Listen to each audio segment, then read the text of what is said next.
Welcome, fellow Druids, to another episode of Full Circle. This is going to be the fourth installment in my identity series of videos. And this may be the last one. I'm not sure. I'm calling it fourth for now because I reserve the right to talk about it later, basically. But this kind of brings us up to speed, right? So I talked about Mark 1, I talked about Mark 2, I talked about the transition of Mark 2 to Mark 3. And so that brings us to, where are we? What is our identity? How has it evolved? What is it now? Right? And this is sort of might be the most difficult area to talk about, because this is what really brought all this on. The rest was just like research, reading about stuff, learning about Mark 1, which I didn't know about, and things like that. And but now we're really in a place where the question is, what does where does all of that take us? What does it mean? What is Circle's identity? And we've seen that it's kind of through Mark 1 and Mark 2 there were a lot of differences. It was Mark 1 certainly had a lot of the placement effects that Circle that the placement effects Circle's known for were in one place, and then in Mark 2 they were kind of in another place, and going into Mark 3 they're again in another place. And I still, just to point out, because this came up, I still am in the place where I'm very positive about where everything is, even if it may not, I reserve the right to be critical about a lot of things, of course, but I still think that Circle feels like Circle to me.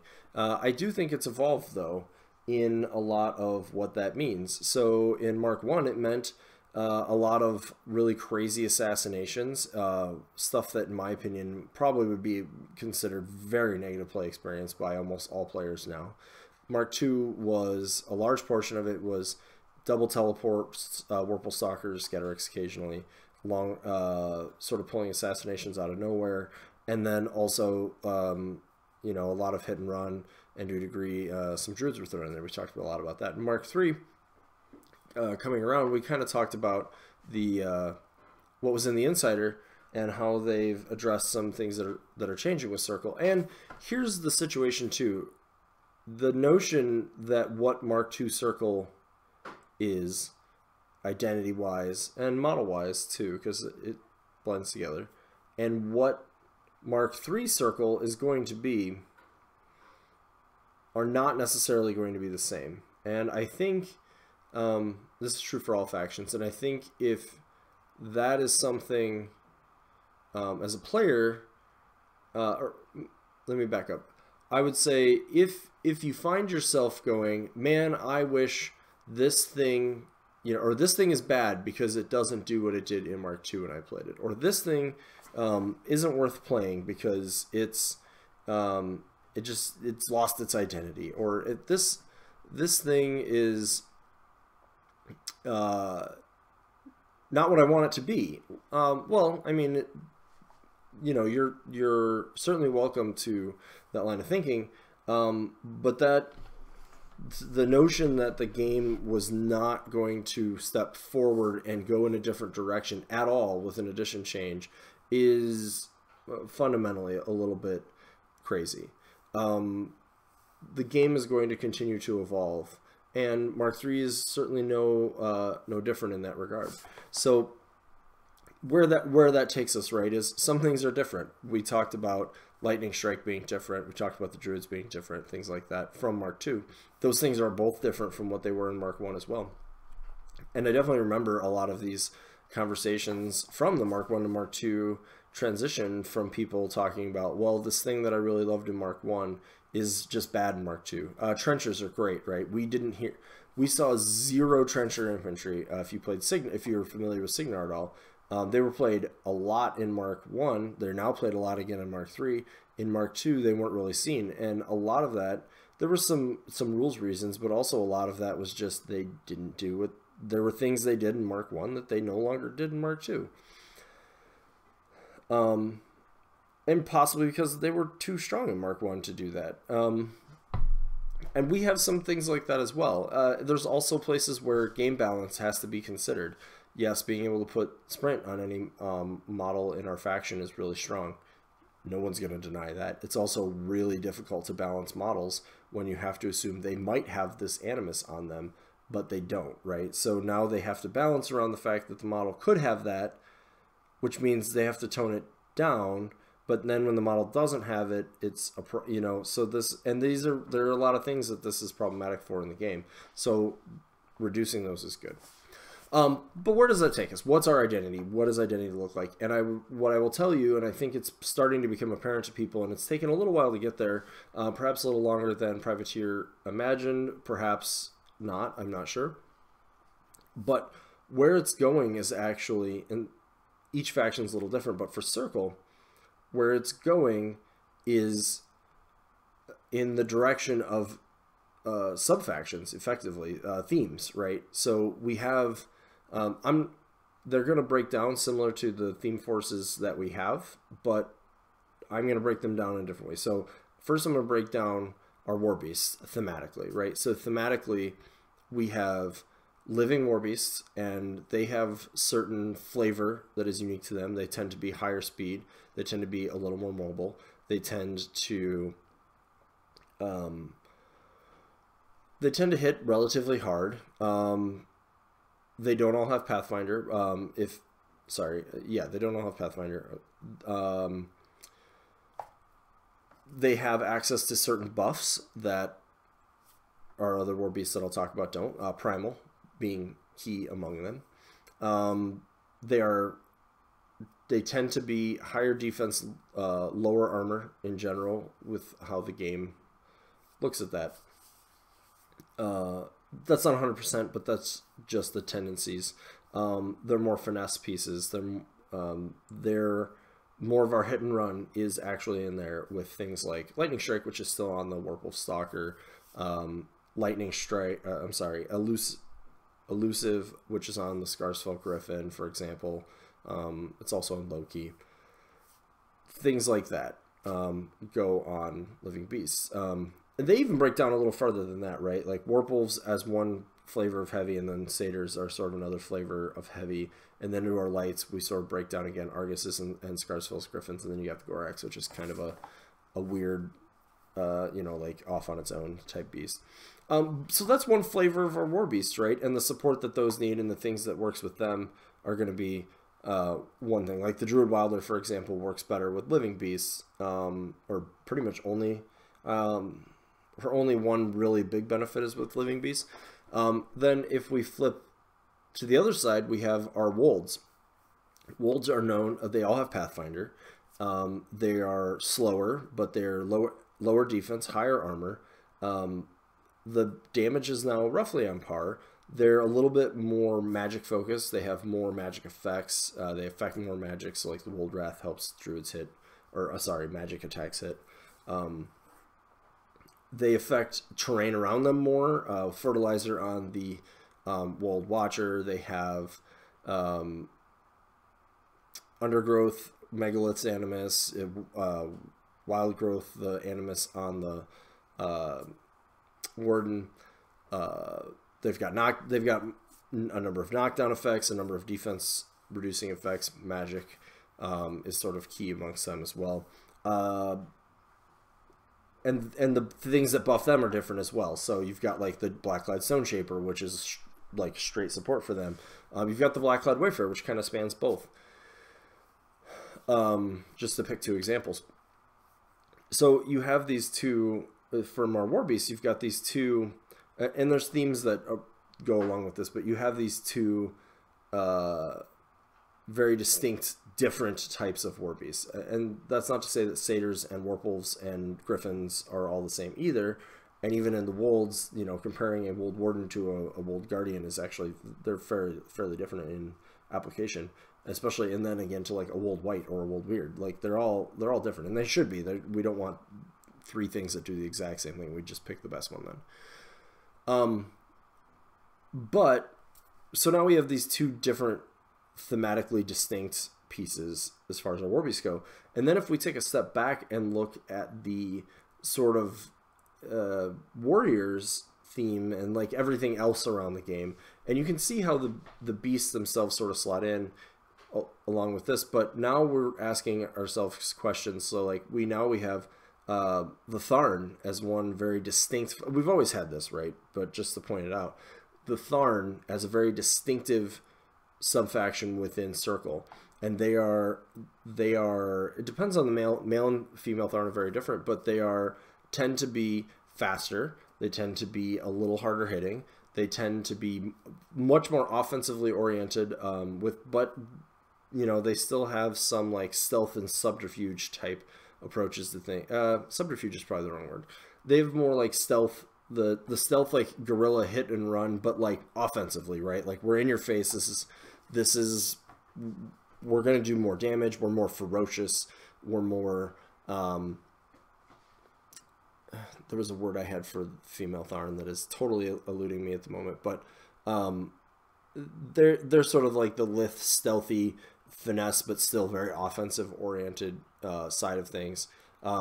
They have magic too, but it's a little bit more shamanistic, as they're more like tribal.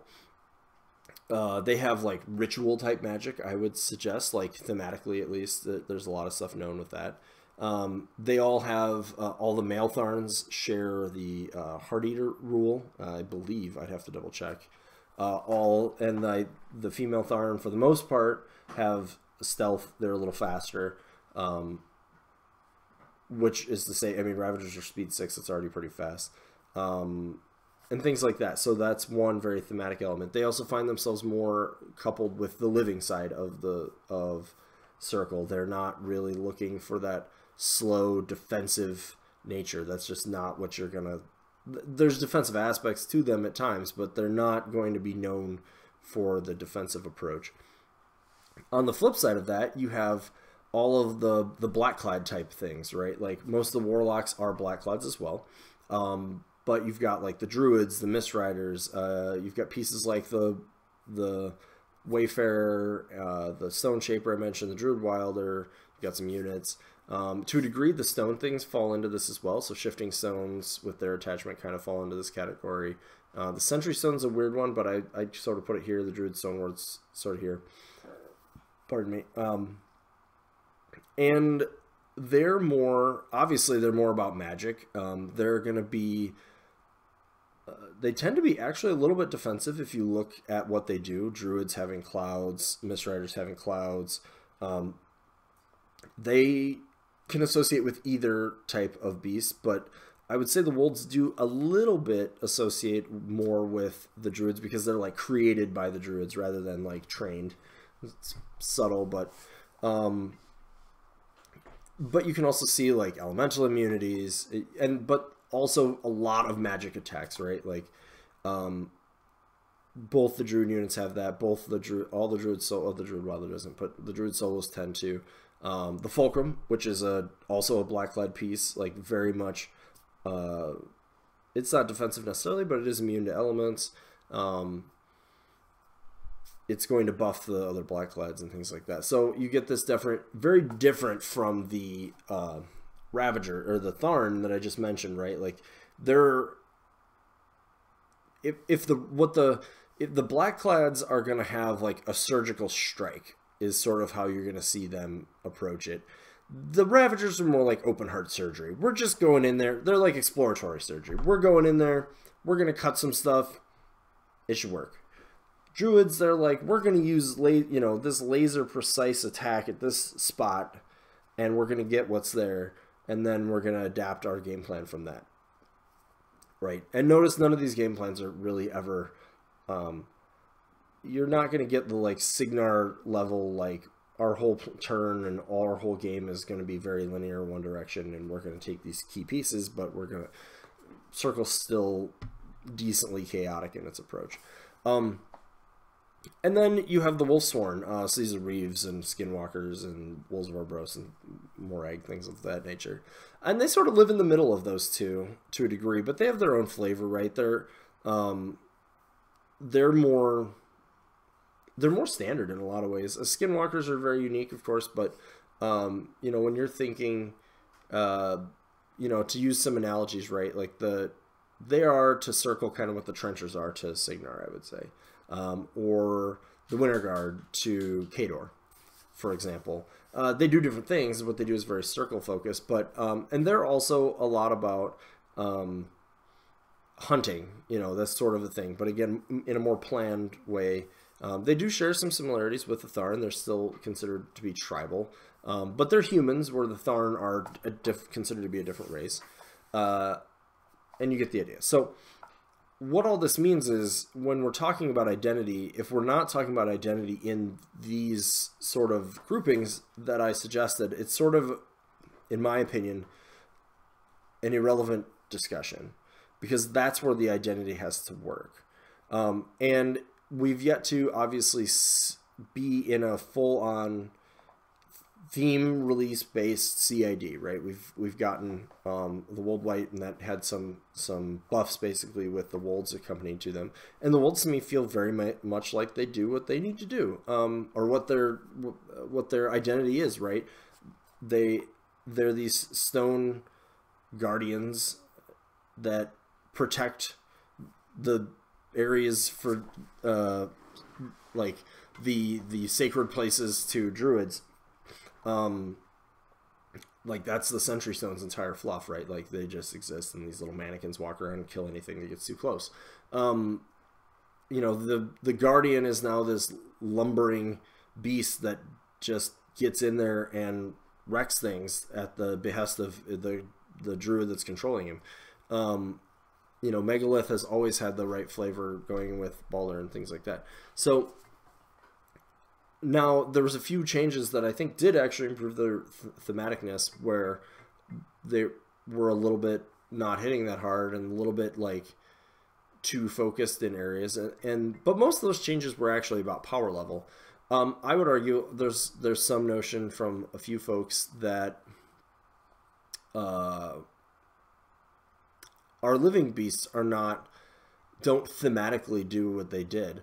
I would challenge that. I actually think they absolutely do that. I think the only real current concern for them, it has to do with the perception of power, not identity. To be critical in one place, the only place I would be critical, I will say, is regarding the Pathfinder thing, which I talked about a little bit. I do think, at the very least, the satyrs to me feel like they should have Pathfinder. I mean, if you look thematically in the world at where the hell goats get themselves to, I feel like Pathfinder probably fits. But that's fixable, right? And you know that, and sorry, lost my train of thought there a little bit. That doesn't change over too much their thematic place. That's a power level issue to a large degree. You know, if you don't see it that way, I may go back to sort of the early point that I said and look at, is it that something didn't do what it did in Mark II or Mark I for you? Because that's not identity. Not to me, at least. You know, you're welcome to your own opinion on it, of course. But to me, that's not identity. Identity is if it fits a certain like fluff into the game area. Being a suboptimal choice is not anti-identity, right? If, you know, just because druids have been a hot button topic, right? So just because druids don't do what you think that they used to do does not make them bad. I'm actually going to talk a little bit about them probably in later episodes, more specifically. But what they do is different, right? Their point costs are actually different according with that. They have some rules now that they didn't have before. They don't have some rules they did have before. They play a different role. That doesn't, but at the core, there's still a unit that uses magic attacks, that still is able to protect themselves from the elements, and is decently hard to affect from range. They still do that. That's still an identity. That's still there. They don't do what they did in Mark II, They still have elements of control. They do move models. They have a knockdown actually now, which they didn't have, which replaced a rule that most people didn't really get a lot of use out of, to be totally honest. But they're different, and maybe they don't work. Maybe they don't serve a role that you need. But everything isn't going to. The game has gotten very large, and that's why I go back to those smaller themes and say that is where our identity is. And I think personally that as I look at the game from that perspective, much of the faction is falling into there. The power level of some of those things I think needs to be addressed in some cases, but that's not unique to this edition. That was true in Mark II. That was true in Mark I. I actually think it's the least. I think we have a lot less things that are non-viable now than it felt like we did in previous editions. I see more diversity in lists being played today, across the game actually, but certainly even still in Circle, than I used to. That's good. That's great, right? One of the complaints I had, if you go back to my Mark II video, was every list in Circle started as Vorpal Stalker, Shifting Stones, Gorax, and you had 40% of your list already allocated. I don't feel like that's the case, or at the very least I don't feel like it's the case outside of a certain theme, right? Some themes may tend in a certain way, but I've seen a huge variety of battle groups and people playing competitively. I've seen a huge variety in theme choices. I've seen a huge variety in warrior model choices. I've seen a huge variety in the amount of warrior models being played or not. I've seen a lot of variety in the different amounts of minions being played by the faction as well. This is all carving out our identity, and part of doing this series was I would love personally to see this continue to evolve and people to continue to start to see where Circle is, right? We don't have as many people playing Circle today as we used to.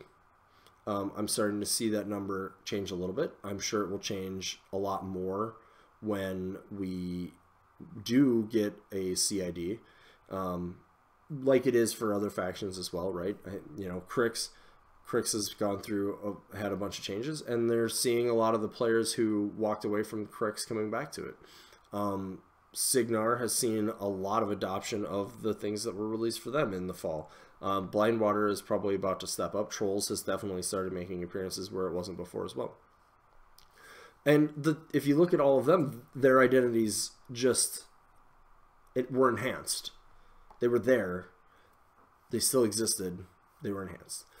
There's definitely things I'd love to see Circle get. I still love to see us expand more and get more like terrain creation things. I think that's key to what we are, and I'd love to see that be enhanced. I'd like to see a little bit more maneuverability. I do think the game in general has added maneuverability to a lot of different places, while we already had that, so we didn't really get it enhanced, and I'd love to see that expand, right? And I'm sure I'm not alone in that, and I'm sure some people, you can look at a situation, there's always the ability to look at a situation with the glass half empty or the glass half full, and I'm choosing to say it's half full. I see that identity. I see where it could also be, could be enhanced, could be better, but the identity isn't lacking. If I guess this is for me, I'm trying to be positive about this. I'm not going to look and go, well, I can't put Lightning Strike on everything I want to. That was Circle's identity, and therefore it's missing. Same thing with acceleration, things like that.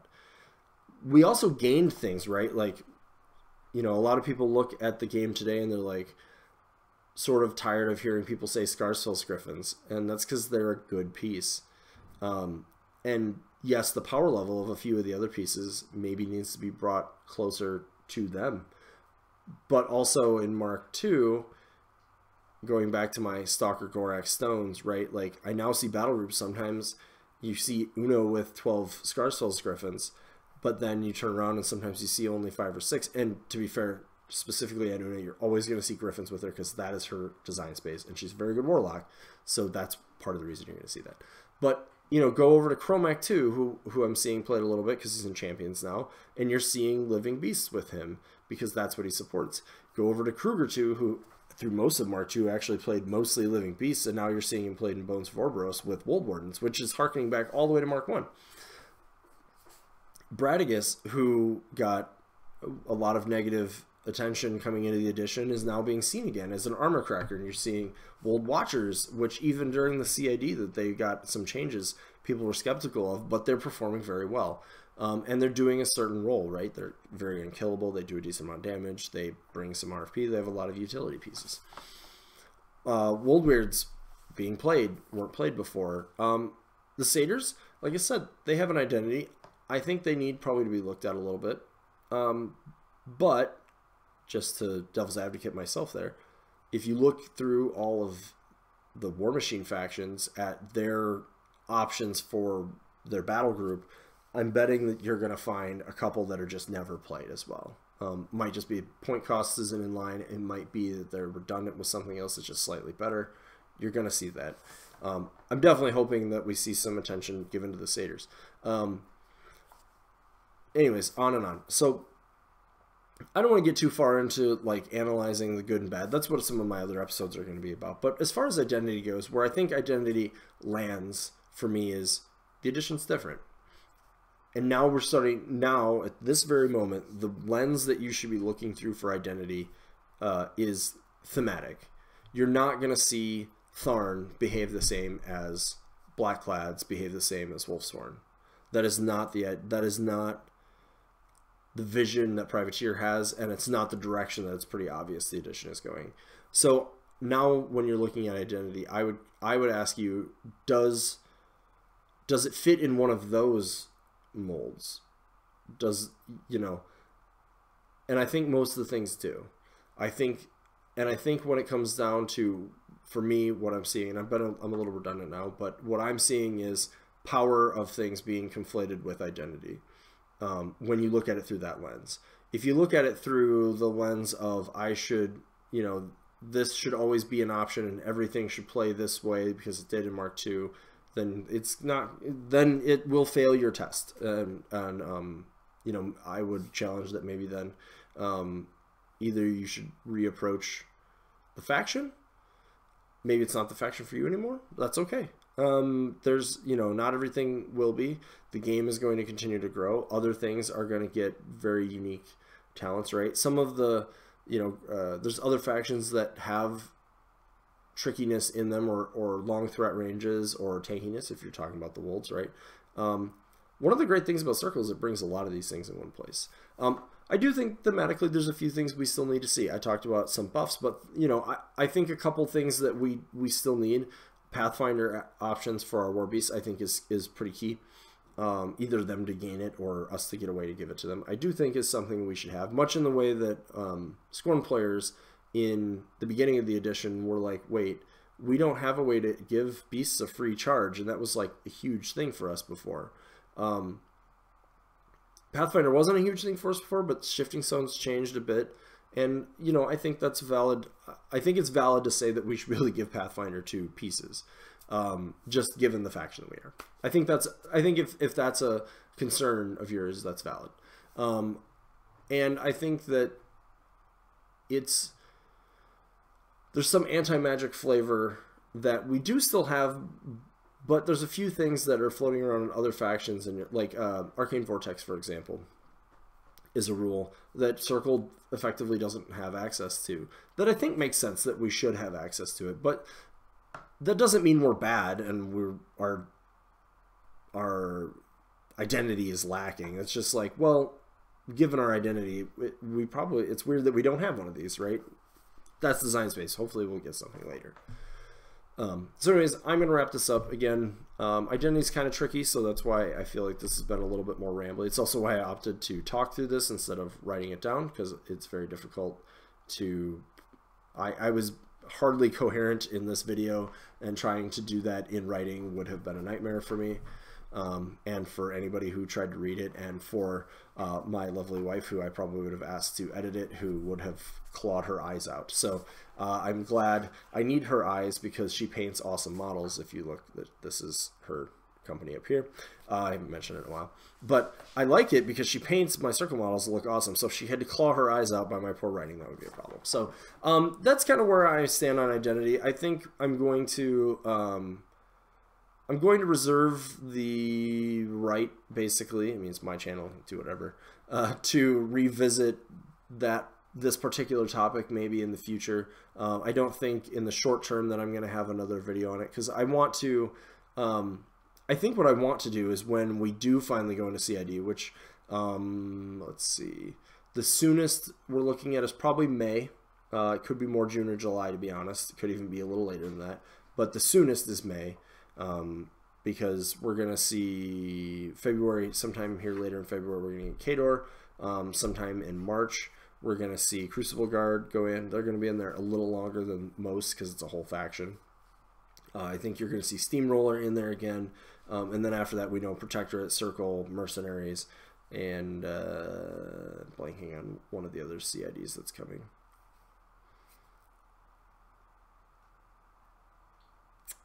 Anyways, doesn't matter.